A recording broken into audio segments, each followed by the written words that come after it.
Well. Matthew Fairburn, just a couple days after you and I were together talking about Don Granado and his departure, the Sabres have moved pretty quickly to get themselves another head coach. Good evening, everyone. Happy Monday. It is April 22nd, 2024. This is the Baker Fairburn Hockey Show. We are live here on a Monday evening. On the left, you can see my old man face. It's Chris Baker. You can find me at Sabres Prospects on X. On the right, wearing his hat, representing the company that pays him handsomely, the Athletics, Matthew Fairburn. You can find Matthew on the Athletic app. I didn't plug the app last time, Matthew, which is what I exclusively use, as well as theathletic.com. Matthew, of course, intrepid Sabres writer for the Athletic.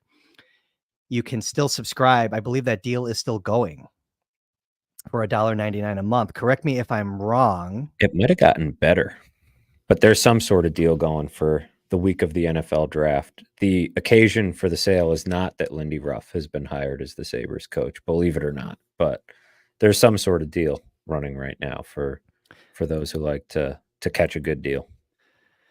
Well, as folks trickle in, and now that you've already stolen the headline for me, Matthew, for those that are wondering why we are live after just going live a couple days ago, yes, the Sabres have made a hire, and I'm actually glad that we got it out of the way as quickly. I know we're going to talk about the speed of the hire here, I'm sure, but as people trickle in, before we begin, if you could please like this video, subscribe to the channel, hit the notification bell so you know when the Baker Fairburn Hockey Show goes live. You can find the Baker Fairburn Hockey Show on Apple, Spotify, wherever you get your podcasts. And if you could please leave a 5-star review. I could do that in my sleep, Matthew. Not leave a 5-star review, do that little spiel. But here we are on a Monday. I thought I was just going to skate into my work week. But no. The Sabres are back at it again, making a hire, of course, bringing back Lindy Ruff. When times are rough, hire Lindy. And I'm sure that the Sabres fans here in the chat are going to have a lot of thoughts on this. Curious to see what everyone's thinking. If I had to guess without even looking at the chat or Twitter, reactions have to be all over the board. But let's just kind of start, I guess, Matthew, with your thoughts on the hire. I was out at a local establishment on a Monday, and I guess I can call her my girlfriend. Girlfriend looks down. She's like, the Sabres hired Lindy Ruff. And I'm like, she's breaking the news to me. A, that's a keeper. But B, I immediately pick up my phone. I texted you, and I think it was a one word. It's like, geez. Here we go, kid. Thoughts, immediate reactions on the hire. And in full disclosure, I haven't read anything that you may have put out there yet, so shame on me. But I'll just pass it over to you. Entry-level thoughts on the news of the day. Yeah, we had a news story up at The Athletic, and we reposted the story Tim Graham and I did from last spring when he was entering the playoffs as coach of the Devils, where we talked to 19, I believe, was our final number, former teammates, players, fellow assistants, to just get the best, the greatest hits of Lindy Ruff stories. So we reposted that for people who may have missed it the first time around. Anyone who's feeling the nostalgia will love jumping into that story and seeing some of the funny tales that guys shared. But just filed a column also that'll be live at The Athletic, I believe, first thing tomorrow morning. So broad strokes, thoughts. I guess we should start with nostalgia, right? That's probably a good place to begin. And we did get into Lindy Ruff a little bit on our last episode over the weekend. He was one of the candidates that we ran down. The nostalgia piece, I think, is there are going to be a lot of questions about this hire, and I think all of the questions and concerns that people have are fair. The nostalgia one actually doesn't worry me as much as a couple others that we'll get into. And part of the reason why is because of what I mentioned on Saturday, that if the nostalgia can connect with a certain part of the fan base that probably feels disenchanted, to say the least, with the product that's been on the ice over the last decade plus, then to me, you might be able to positively impact your hockey team if you can bring some of that energy back into the community, back into your building. I think that can be a positive for this group. Do you want to make a hire for nostalgia's sake? No. But this is not a hire for just out of nostalgia. You're talking about a guy who led the New Jersey Devils to their best point total in franchise history just last season, playing with a young roster and a similar playing style to what the Sabres are designed to play when they're playing their best. So this guy can still coach. This season, you might say, didn't go as well for Lindy Ruff in New Jersey, right? Well, the cap hit of injured players for the Devils finished 5th highest in the NHL. So they had a lot of injuries to key players. Their 5-on-5 save percentage, 5th worst in the NHL. I would say goaltending and injuries, 2 big deals for why his team took a step back. So this guy can still coach. I don't mind dipping into some of the old good feelings, considering how broken the fan to team dynamic has been over the course of the last, particularly probably the last 5 to 10 years. And I will jump to 2 of the things that maybe do concern me with the hire, but they're more questions, I think, right now than they are legitimate concerns. One would be, how much of a search was there? Yeah, the speed of the hire is my immediate question. 6 days from the press conference announcing Granato's firing to the announcement that Lindy Ruff had been hired. We spoke, it could have been when we spoke or when we got together for Pat Moran's show, but we talked about the advantage that the interview process can be, right? Mm-hmm. Especially when you're talking to veteran coaches, casting that wide net, getting different opinions on Getting what's the going on with opinions the team. of the roster. You know, Yep. even if you don't agree with what Craig Berube or Gerard Gallant or Bruce Boudreau or Dean Evison has to say about your team, hearing it, seeing all these. Even if you knew you weren't going to hire him. Absolutely. You're still getting those different viewpoints on what may or may not be wrong with your team. You're starting to get a better perspective league-wide on what is and isn't wrong with your team. And when it comes to this Sabres regime in particular, I understand people who are skeptical for that reason. They did not do a search when they hired Kevin Adams to be their general manager. They just hired him.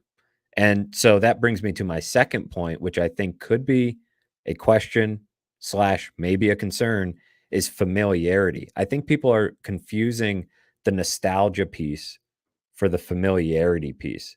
Nostalgia doesn't bother me. That's a bonus, right? You got a guy that connects to your fan base, understands the alumni in a town where, frankly, that, the fan engagement, from the team hasn't been great. The whole salute the crowd, all this mess, but also in a place where not every candidate is going to be attracted to this job. Lindy Ruff cares. He's got the history. Like, that part doesn't bother me. It's the familiarity within the current regime. We spoke over the weekend about, would Kevin Adams hire somebody who really makes him uncomfortable, right? Somebody who really challenges him. This is a bit in between. Lindy Ruff has the personality to do that, no doubt, right? He has the commanding presence to call out some BS in the building, but there's a shared history. Kevin Adams was on his staff. Terry Pagula is very comfortable with Lindy Ruff, said he could always call him a friend when he fired him. And I guess that rang true because he hired him back. So the friendship, I guess, remains intact. Yeah. But that level of familiarity, that comfort, you don't want it to be too comfortable. And so hopefully Lindy still has that fire that he became known for as a player, because that might have been part of, what went wrong with Kevin Adams and Don Granato, is too comfortable or not enough pushback from Don Granato when things needed to be pushed forward. So if Lindy Ruff can do that, and if they can get the right assistants around him, put a good staff around him, I feel like this is a pretty good hire. I feel like they can win with Lindy Ruff. I feel like they're close, and Lindy Ruff can get them to the playoffs. Can you get him to a Stanley Cup? That's always been the shortcoming. But one step at a time, right? Haven't been to the playoffs for 13 years. Worry about that after these guys get some playoff experience under their belt. It looks like Lindy's been to the playoffs, what, 3 times since he left Buffalo? So it's not like it's he is like the guaranteed elixir for this team either, because it's not like he was a magic wand that he waved over any other franchise since he left Buffalo. But I guess we'll see. I mean, I think, when you go back to Kevin Adams' press conference on that Tuesday, the day that he relieved Don Granato of his duties, he kind of laid out what he was looking for. And Lindy does check all those boxes, but it also seemed like it was almost obvious that he was going to hire Lindy. And then the more that you talk to people around town that know Kevin well, it became very clear that he loved Lindy. And so I guess in that sense, it wasn't really shocking news today, right? The nostalgia thing for me, yeah, I get it. It's nice. And I think I'm kind of aligned with what you've already described. It's a bonus. I think you're going to pick up maybe more some of those casual Sabres fans. You might get some interest back from them. The folks that really follow this team every day, I think that's where you're going to get a lot of the questions. And maybe we won't know until the fall, early winter, if this was a good move or not. I don't know where I sit on it, actually. And just in terms of, I mean, we talked about it a couple times already on this show. It was compelling. I like it for some reasons. If they had waited a little longer, maybe, and we kind of had some validation that they had talked to more people, like maybe he did just have multiple interviews that we just don't know about. It just seems really fast. Seems preconceived. And that's the only part that I think is concerning to me. Did Kevin do due diligence when making this hire? But so I guess I need a little more time, I think, to process it myself. One thing that I can say is that like that first preseason game or like opening night, the home opener is going to be pretty wild for a lot of fans when they see Lindy come out of the tunnel and take his position there at that bench. That'll be kind of cool to see, just as, a Buffalo sports enthusiast, or, you know what I mean? But I think you raise a good point about the staff, because that's what I kept going back to when we talked about Lindy as a potential hire here. It's great. He's 64 years old. He's got a good record. I think leading men is leading men. So it's like, and he can do that, but he's got to be insulated, I think, with a really good staff. I'm really curious to see how that shakes out. I'm almost guaranteed that's probably the flavor. I kind of glanced at the chat and there's a lot of action already asking about the assistants and what that's going to look like. He has a couple guys that he's inheriting from the previous regime. But what is he going to do to look outside of the current group to bring in some talent? Because there's also a thought that, is he, well, do we know the term? Like, how long of a deal did he sign for? Not yet. Don't know exactly what we're looking at in terms of a contract, in terms of money, although it's a good point to bring up that I believe financially, and I got to figure out exactly how this works, but because he is still getting paid by the Devils, that would offset some of the Sabres' cost, I believe, depending on what they paid. So, because where I was going with that was, what's the commitment? But also, are you already thinking about a plan for him grooming someone else, or is he going to even have an associate, not just an assistant? Probably not. I mean, he's Lindy Ruff. You know what I mean? I think there's you want that head chef. You know what I mean? But I think there's still some questions that need to be answered. I think it's going to be a really interesting press conference, because I think both sides of, you're going to get hit with Kevin has some questions to answer, I think, about it. But I don't disagree with the hire by any means, and I got a dog that's just all over me. She won't go away. You got to go away. Seriously. Very distracting, but, so I'm really curious to see, I think that my opinion, I need to hear Kevin speak about it a little bit more than just the sentences that he put out there, when he's also addressing this is not for nostalgia reasons, which was actually kind of an interesting way to announce the hire. right. What was I've never seen anything like that, honestly, but maybe it's because you don't see situations like this very often. It's like Grover Cleveland getting elected for a second time, You do see it once in a while in the NHL. I did actually send out a message in our NHL staff Slack channel at the Athletic, just saying, anybody remember something like this? Because Ken Hitchcock, I remembered that Yeah. one. Daryl Sutter, there was a ton of examples. Punch Imlach coached the Leafs 2 separate stints. Claude Julien with the Canadiens, Terrien with the Canadiens. There was a few other examples in there, so it does happen. Yeah, Probably Billy more. Martin. I will say that this is not quite Marv Levy. A lot of people want to say this is like Marv Levy coming back to be the GM of the Bills. I don't think that's a fair comparison, considering Marv Levy had retired as coach and then didn't really have much experience. Lindy Ruff is still, 12 months removed from winning a playoff series with the Devils. So Yeah.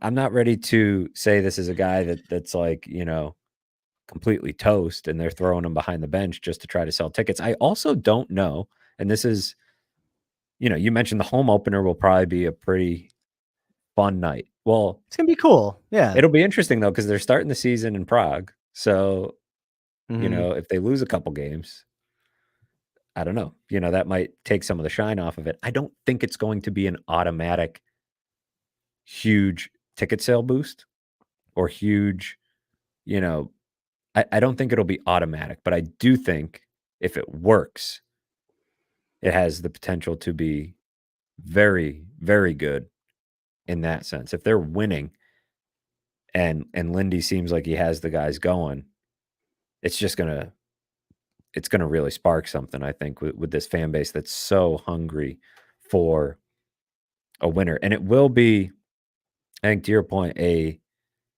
tomorrow's going to be interesting to hear some of the answers to these questions. 6 days is long enough to talk to some coaches, not so long that you think it was overly thorough. I will bring up, we might as well sprinkle in some of the chats here. Rob Wise brings up the point, who's to say Lindy didn't have other offers and needed a decision from Buffalo? It's possible, right? You have to consider, all these How many potential. other jobs are open? You got Ottawa, St. Louis could be looking for a coach. There's a few others that have I'm interim. not Well, one of discrediting them's New Rob's Jersey. question. I'm just wondering. It's a possibility, right? I don't know if that's what happened here, because let's also not forget Kevin Adams said he was going to move quickly, or that he seemed willing to move quickly.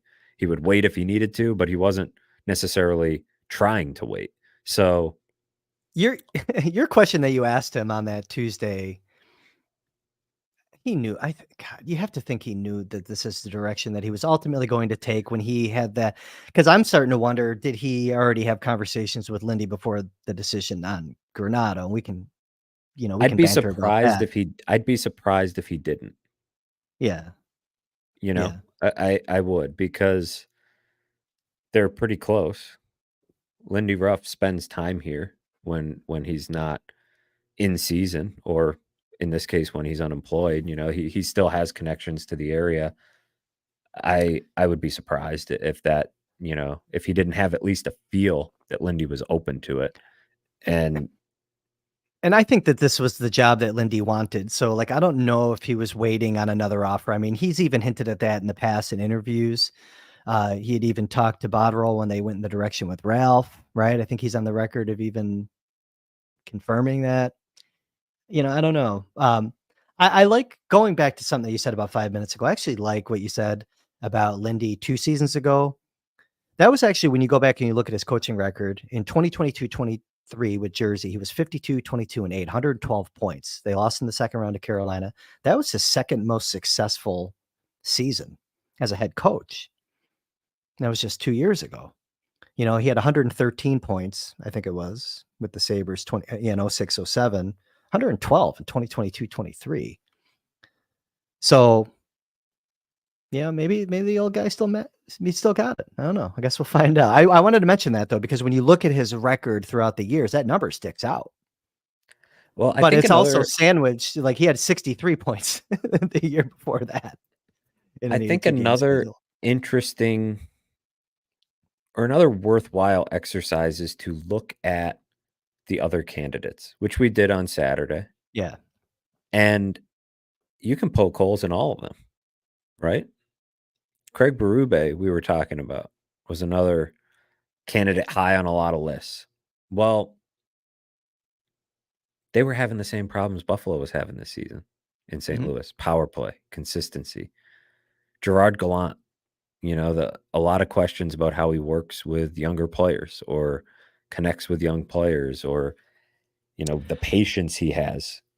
I need more than Alex Tuck to validate that Gallant's a good coach for young players. I do. And so that one, you could poke holes in. Bruce Boudreau, he's even older than Lindy Ruff, right? And, Todd McClellan, we had a commenter on the YouTube channel, I believe, point out that his recent results aren't quite as good as his, past results. So you start to poke holes in some of these candidates, and you've already narrowed it down to the experienced guys, the pedigree guys. I do actually think Lindy is the best fit hockey-wise. Now, going back to the comfort and the familiarity, I also pointed out over the weekend that it raised my antenna that Matt Ellis and a few of the other assistants were still employed. Yeah. Matt Ellis in particular, because he played for Lindy Ruff. And it certainly will be easier to convince Lindy Ruff to keep some of those guys around than it will be to convince a complete outsider. So in a weird way, you get a little bit of both. You get the fresh eyes because Lindy Ruff doesn't know these players. I mean, he knows them, but he doesn't know them personally. He knows them from scouting against them and coaching against them. But you also get a little bit of the continuity in the building, whether it's reassigning Matt Ellis, putting him somewhere else, but having that, dynamic. Maybe you can find a spot for Seth Appert.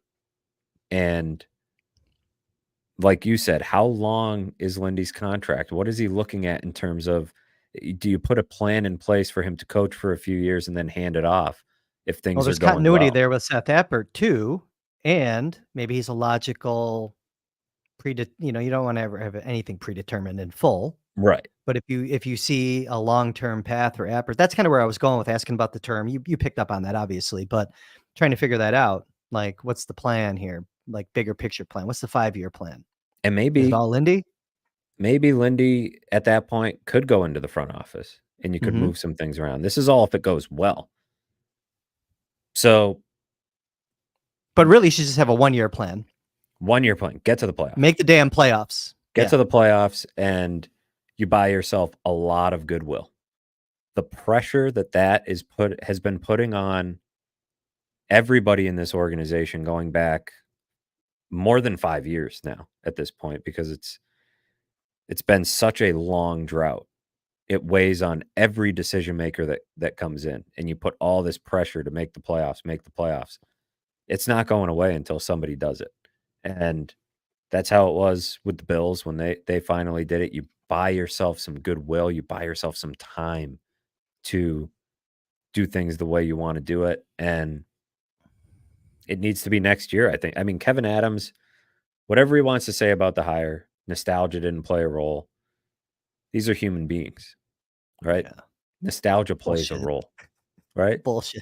Yeah. Nostalgia plays a role. And I'm not saying anything bad about it. I'm just saying. Neither am I. Come on, I actually man. I don't mind it. Yeah. I don't mind it. Familiarity plays a role. Don't say it doesn't. Human beings are human beings. And like we said, Kevin Adams can say that his voice mailbox was full and that there was a ton of interest in the job. I'm sure there were people poking around. It's a head coach job in the NHL. I'm sure there were some hockey guys interested in that. But Tuesday, he said that his phone was going off all day, right? Looked but like nobody could have had as much interest as Lindy Ruff, given how much he cares. And so all those feelings, you can't pretend that they didn't play a role. I just don't think you can't say nostalgia didn't play a role in the hire, and then, within an hour, there's some well-produced social media videos about, the good old days, right? Like, yeah. It's going to We're play a gonna hit little the bit of chat a here. We're definitely gonna hit the chat here in a little bit. This is really a kind of a fan cast, for the most part. Hey, while you're here, everyone. Oh, couple things. So, like the video if you like the hire. Like the video if you don't like the hire. If you could, in the comments, actually below, not in the chat, actually in the video comments. Let's go one word reaction to the Lindy Ruff hire. I think that'll be kind of interesting. You can leave any other comment you want, but I think a one word reaction will be fun. My word is probably safe. Feels kind of safe. I think You that's cover actually you cover a lot of ground with this hire. You got there's fans that are gonna like it. There's fans that are gonna give it a chance. There's gonna be some that hate it, but I think overall it's kind of it's the safest hire, I think, at least of the bucket of candidates that we talked about. To your point already, you could poke holes in McClellan, Berube, Woodcroft, some of these other guys. Even if you go deeper down the list with an Evison. I talked about Dallas Eakins just because he's looking for a job. I didn't think he was even close to being in consideration for the job. None of those really would have been safe. even those who don't like the hire probably like Lindy, right? I think so. I think so. Just like my phone was going off, friends and stuff, and people are asking me what I think. I said, I don't know. You know what I mean? But they're all like kind of, what people are talking about it. Like it's a kind of, Right. there. And first of all, you can't just look at Twitter. There's people who are just going to shit on everything, right? There's always, we always say like the world would be a boring place if everyone agreed all the time on everything. There's always going to be people that are just going to hate the hire. The people there, but there's people that are questioning the hire and don't like it. I think for what I'm assuming, I already know. I mean, I did not look, but I didn't, go through with a fine tooth comb. There's people that I think are well reasoned, questioning it, not thinking it's the best hire. And I'm just sitting here saying, I don't know, let's give it a chance. Because I told you even last on Saturday, I wasn't in love with that list of guys that were out there available. Really wasn't. So I don't know. No, I think the more you went through it, the more you realized there were You keep some circling back to flaws. Lindy, though. You Right. kept circling back to him. You kind of did because of the recent results, his were some of the best. I know Berube has a cup, right? So that's a draw. Gallant, Lindy beat Gallant in the playoffs last year with a younger team. So it was actually that piece of it, Chris, that got me coming back to Lindy Ruff. That Devils team. That could be this Sabres team, play style wise. And in terms of, are they a 1-to-1 stylistic match? Maybe not, but that's what you want. The fact that he showed he could, we talked to all those people for that story last year about his, days as a player, his days as a coach, and everything in between. A lot of fun off the ice stories, but a lot of, Greg Brown, who coaches at Boston College, BC, played yep. with Lindy in Rochester, coached with Lindy as an assistant in New Jersey, and talked about how much he understands the modern athlete and the modern game and how much he has managed to stay on the cutting edge. Danny Briere, Tim Graham spoke to Danny, and he said a big misconception about Lindy is that he's this defensive coach. He said compared to most coaches that he had, Ruff was actually the one who adapted his system to the talent he had more than a lot of coaches that Briere played for in that Yeah. era. So that's probably why he stayed on this cutting edge and managed a season like he did. Are his results perfect? No, but I promise you, if they hired Berube, you'd be looking at some of the recent results and wondering. If they hired Gallant, there would be reasons for skepticism. So just like you don't make a hire just because of nostalgia, you don't not make it just because you're going to be accused of nostalgia either, right? You don't make it just to hire somebody different because you kind of get in that problem. I think the Sabres have made just about every hiring mistake you can make Yeah. when hiring a coach, right? Since Terry Pagula has been the owner. This is the Yeah. one I guess they haven't made unless you count Ted Nolan. as like going back to the well, but he was more so just there to take a beating during the tank, I think.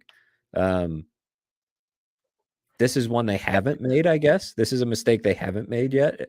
If it doesn't work out, I've actually, I think we talked over the weekend that, if it doesn't work out, will it tarnish Lindy's legacy?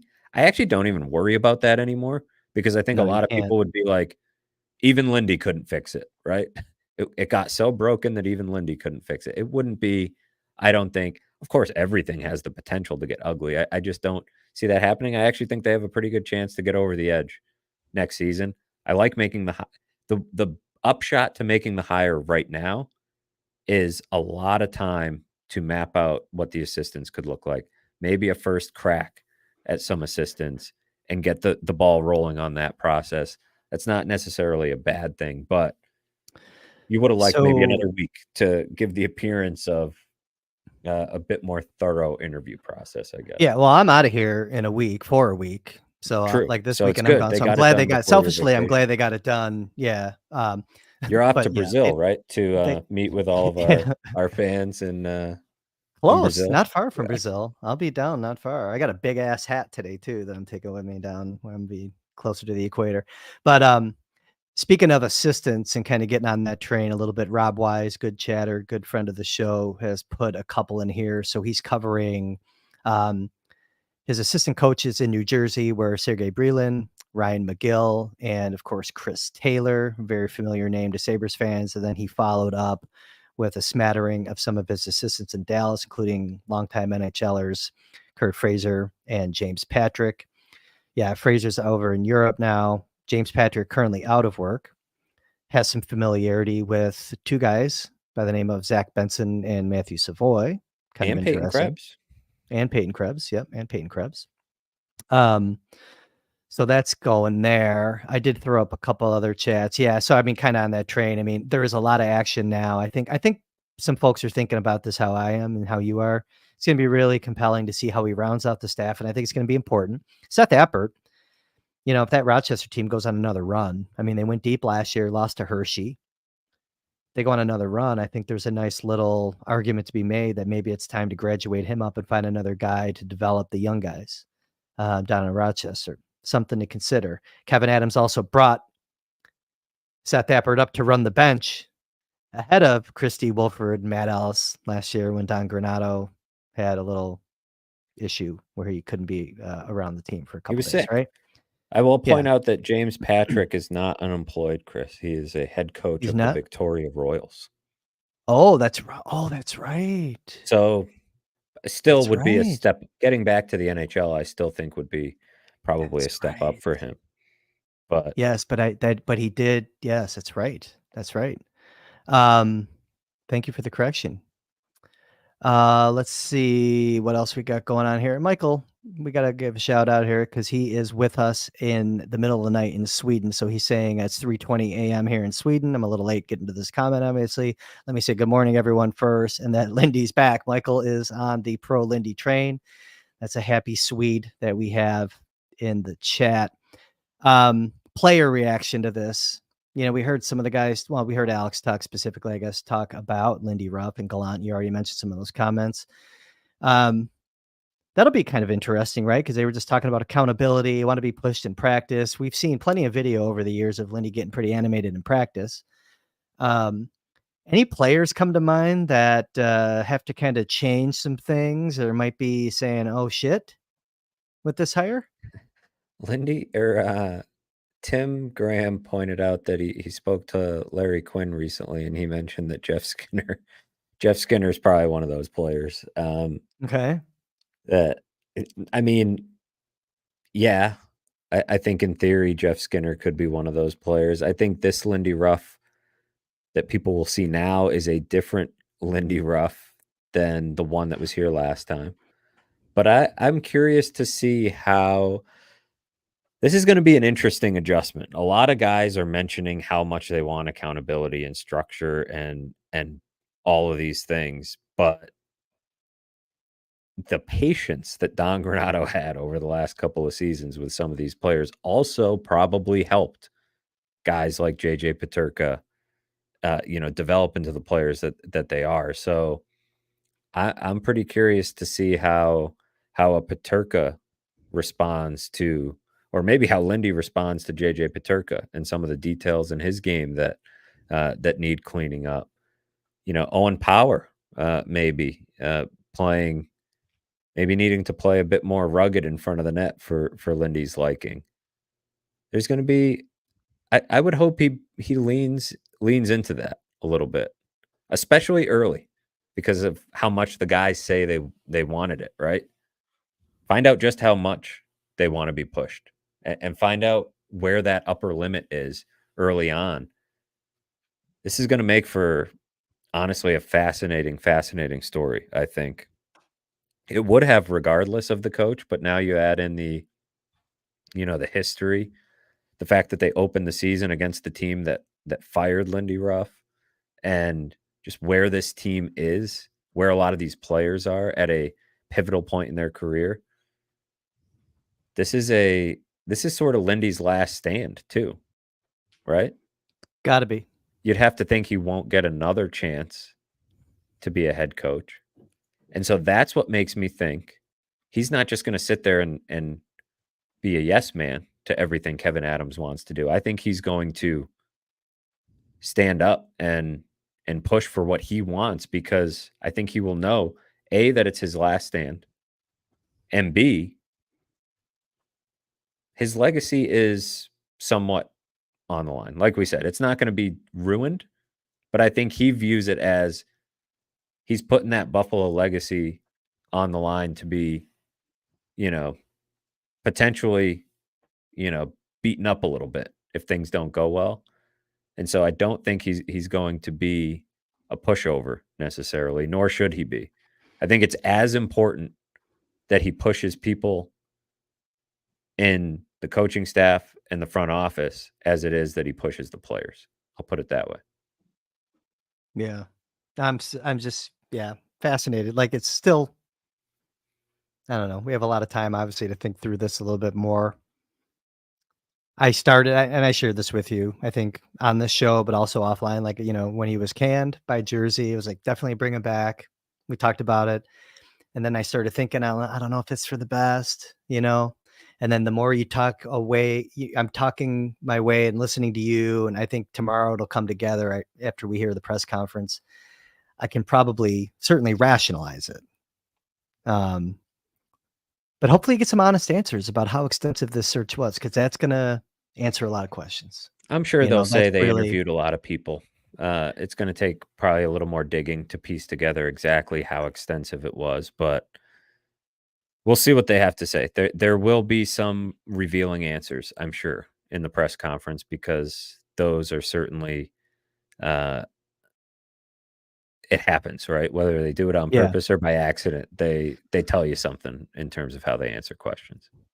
You touched upon this briefly already, but Stephen Cantor says, with Lindy being hired, do you see a defensive system or a run and gun system? If it's a defensive system, is Jeff Skinner's days as a Sabre numbered? Well, again, the Skinner contract is its own little standalone topic that we're going to be bobbing and weaving through this offseason. I don't see it being a defensive system. I think, going back to Daniel Briere's comments, especially the ones that Matthew already mentioned, and Stephen, I know this comment came in 25 minutes ago, so I get it. You're knowing where I'm going with this, but I think that you can't look at this talent on the team and think that Lindy's going to coach to the talent, not to his own system, and that they could be playing to that. I would expect an up and down style, but as long as, defensive accountability, responsibility is certainly part of it. You can't just go one way. That's kind of where I'm at, Matthew. I don't know if you have any thoughts on that one. I think what we saw in New Jersey is encouraging for what you could see here. I think the Jeff Skinner point, Stephen, is wise to go there, because to me, that is actually the next big decision that you have to make in some ways, because you have to know what the lineup, how many spots you're working with, and what the number is in terms of cap space that you're working with. So you have to decide. You don't have to announce tomorrow whether he's bought out or not, but I think you need to have that plan in place as you start to put together a lineup, because it impacts a lot of other decisions, not just whether the space is open and the money is open. But if he's here, who's playing with him?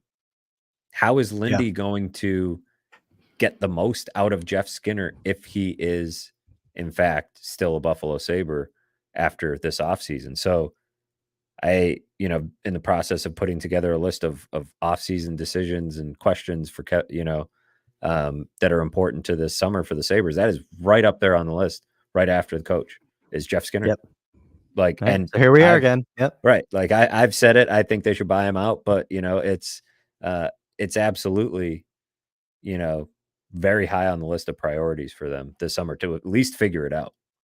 I don't see it happening, but I guess we'll see. I mean, I'd love to be wrong, just because creates an opportunity for a young player to kind of maybe get their way in there if they earn it. And there's guys who are going to be on the precipice of earning it, especially after watching some of those games this weekend, man. Some of those young guys in the Amerks are looking pretty damn close to ready. And speaking of the Amerks, longtime Rochester Amerks aficionado Tom Telfer on the topic of Chris Taylor says Chris Taylor was one of Lindy's assistants in New Jersey.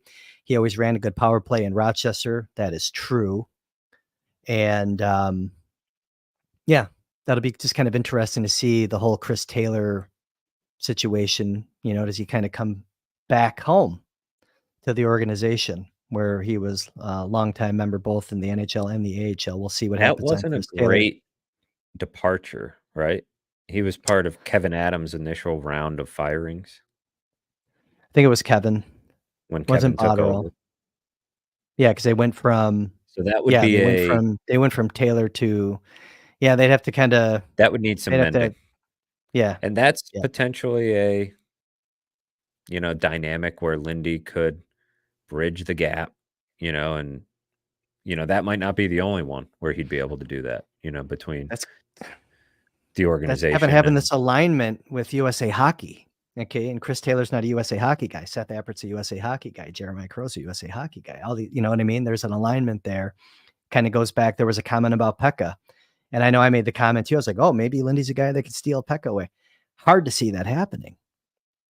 I think that ship has sailed. I think, he's they pushed him adrift and he's out there sailing the seas, man. Pekka is, and I just don't know if that ship ever comes back to port. For Michael Pekka in New York right now. Good team, and he's looking pretty good. He should be a hot candidate before too long. So that's going to be the thing. Jay McKee is another one that people brought up, that maybe you can steal him from the OHL. I think James Patrick is absolutely a name to watch, especially because he knows some of the important pieces of this rebuild. Zach Benson, Matt Savoy, Peyton Krebs, less so than those two, but maybe could be just as important. So the assistants will no doubt be, an interesting piece to this puzzle, because there are questions about, Andrew Burnett and, was some of Lindy's success, did he fall off this year because he left and he's now coaching Nashville in the playoffs? I don't know if that's entirely fair, but because here's the thing. No matter who got hired, the staff was going to be important, right? Building your whole staff, gives us as the observers the whole picture of what they're trying to do. So I don't think that's more true for Lindy than it would be for any other coach, that the staff is important, because we're talking about older, experienced coaches. You want some of those young guys with different ideas, but it will be telling how Kevin and Lindy put it all together. Anything else in the chat that you're seeing? Because I know you're sick of me. You already had me 2 times this week. And I think we caught a lot of good stuff already out of the chat. Chat's talking to each other tonight, which I love to see. One more point I will make, and this can probably lead us into just a something to leave the listeners with, and something to leave on our brains as we think about future episodes. Who might be in play as additions because Lindy Ruff is now here? I don't yet know the answer without combing through some of those those Dallas and New Jersey rosters, probably the most recent rosters that you could tap into for some Lindy connections, or New York maybe if some guys knew him there. But you saw it over and over again with Don Granato. And we talk a lot about whether players will be willing to come to Buffalo and play for this team, given everything that's gone on here. So who might Lindy's presence, help attract? I think that's an interesting thought exercise, and maybe there's some players that come to mind for you. I don't know. Again, just because a guy played for Lindy doesn't mean he liked playing for Lindy too. So there might be some guys in New Jersey that aren't keen on the idea of hitting the repeat button on that. No, it's a good call. And again, I definitely want to sit down and kind of comb through some things a little bit. I'm still kind of, digesting it, but it's good. I think at the end of the day, I can rationalize this, but I don't know. You're helping me figure it out, Matthew. You're helping me figure it out, but I definitely need a little more time. And that's what the beach is going to do next week for me. I'm going to come back, I'll refresh, and I'm going to have a really good take on Lindy Ruff. Or maybe not. We'll see. It's going to distract me from all this draft stuff that's going on right now behind the scenes. But yeah, James Patrick, I can't believe I forgot about that. He was hired way back, like in the November, right I think, right? Started. Yeah. Victoria finished 29-30.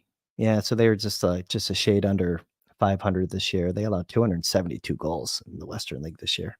Kind of forgetful, but they did make the playoffs. I didn't want to be here very long with you tonight. No offense. I take no offense. Yeah, don't take any offense to that. But no, so I guess more to come on the Lindy hire. We have good numbers again tonight. Can't thank anyone. Just very, very thankful for all the people that are in here tonight. Kind of, this market just craves hockey news, man. I know that the team made it easy today, but they're showing up. There's hockey games on, and there's people that are in here with us right now. So that's outstanding to everyone that joined the chat tonight.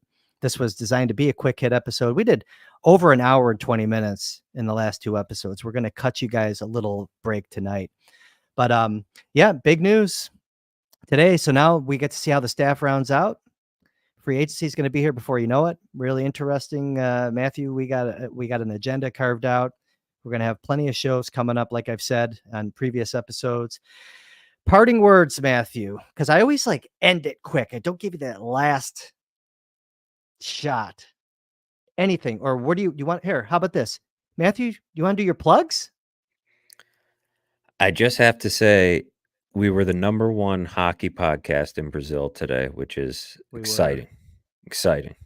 And we snuck into the top 10 for the first time in America, which is where we live and broadcast from. So that, no offense to Brazil, was even more exciting.